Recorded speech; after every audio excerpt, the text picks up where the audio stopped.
Hi, Assalamualaikum. My name is Nili Izzati Anis binti Azmi and my ID is CS0105885. Hi, my name is Kuga and my ID is CS0105884. Assalamu alaikum. My name is Maad Nasr. Student ID CS0105620. Assalamu alaikum, Doctor. My name is Baha Al-Kiswani. ID CS0105671. Hi, my name is Kiranita and I'm currently in my second year of Bachelor in Computer Science majoring in Cybersecurity. The system that we have developed creates a learning environment for users those are interested in learning Linux. Users can register for any upcoming events in here by clicking the register button. As we scroll down, the details of those upcoming events are stated so that users can choose accordingly.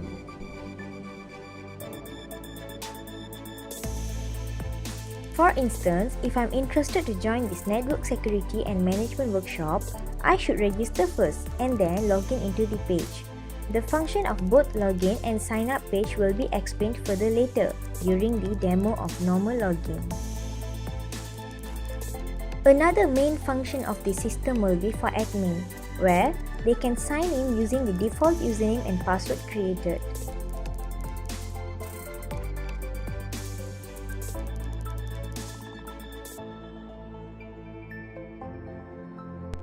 Once login, the admin can make changes to the data of users using the view, edit, delete, and add functions.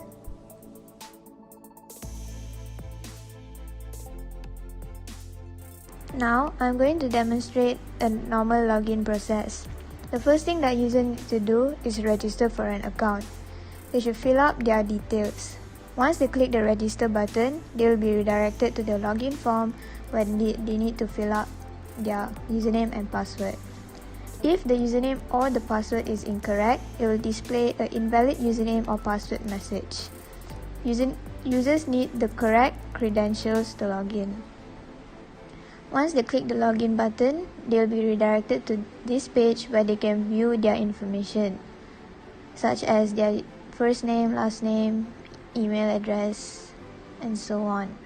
And after users are done, they can click the logout button to log out and then proceed to the home page. I'm gonna demonstrate you on how the attack can be done using two SQL injection codes. I will use the first code to log in as administrator. So first, attacker just have to click on this admin login button and then key in the SQL injection code. I will be using admin '##.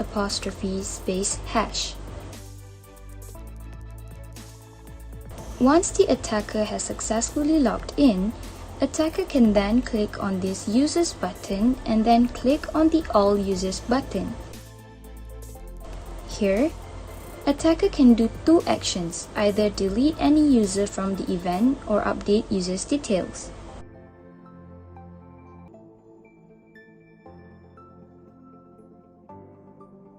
Attacker can also click on this Add Users button to add new user by filling in all the details needed.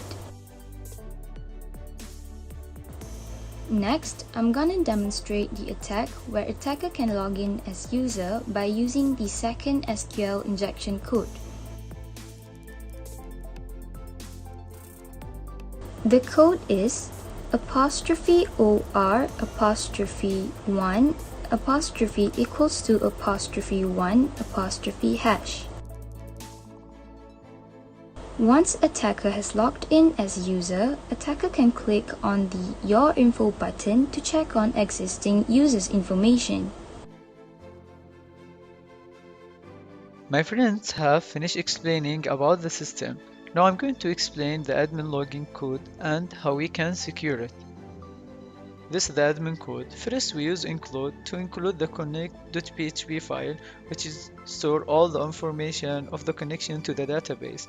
Then pass those value to mysqli.connect to create a connection and store that connection in the variable db. After that, we use the built-in function, which is a session start, to save the session when the user or the admin login. Now we need to collect the login information, which are username and password. After the user fill up those information, he will press the login button, then with the value login, then using post method will send all those information to the code here.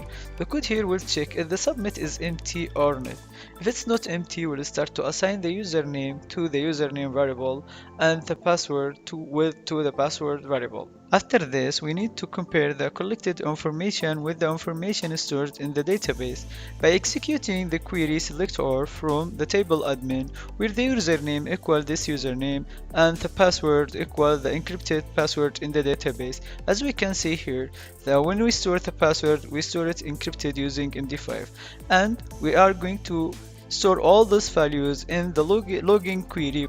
Then MySQLi will perform a query in a database using DB connection and login query, then store the result in the result variable. Then this result will pass to the function MySQLi fetch array to fetch the result as an associative array, then save this result in the variable row. The value stored in the row will be checked again if it's array or not array. If it's array, then there is the admin ID will assign to the session of the admin ID. This ID will be getting from the table of the database admin. After this, the admin will be redirected to the dashboard. If the value in the row not array, then the error message will be displayed invalid username or password, including the username he entered, as we can see in the HTML code here. This is the end of the login process. As we can see, it seems to be secure, but from the attacker point of view, it's vulnerable, as my friend explained. Then I do search about how we can prevent this attack using PHP. Then I found in the PHP documentation 2 functions and more. One of them is add slashes. Now I'm going to do demo how we can use add slashes to prevent this attack or injection. By using this code, we'll wrap username and password inside the add slashes function. Then when the attacker tries to use the same query, my friend demo, to inject the login, it's not work. It will separate all the string code with slash. Also, there is another function commonly used in PHP, which is real escape string. I'm going to show how this can work. It will wrap the username and the password, same as the add slashes.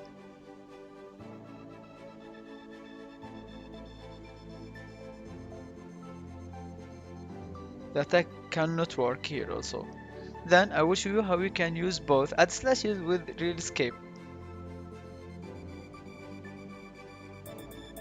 To double the separate of the string.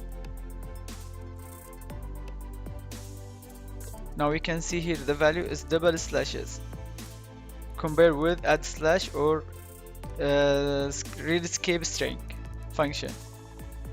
After my friend finished explaining the login code, I'm going to do a brief about the system code in general.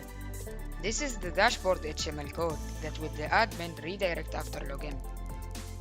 Now the admin can delete any user by executing this query from the dashboard. For adding users, the admin can add user from dashboard using this insert query. And he can update users by executing this update query from the dashboard. When admin want to log out from the dashboard, this is the code for session destroy. That's all. Thank you.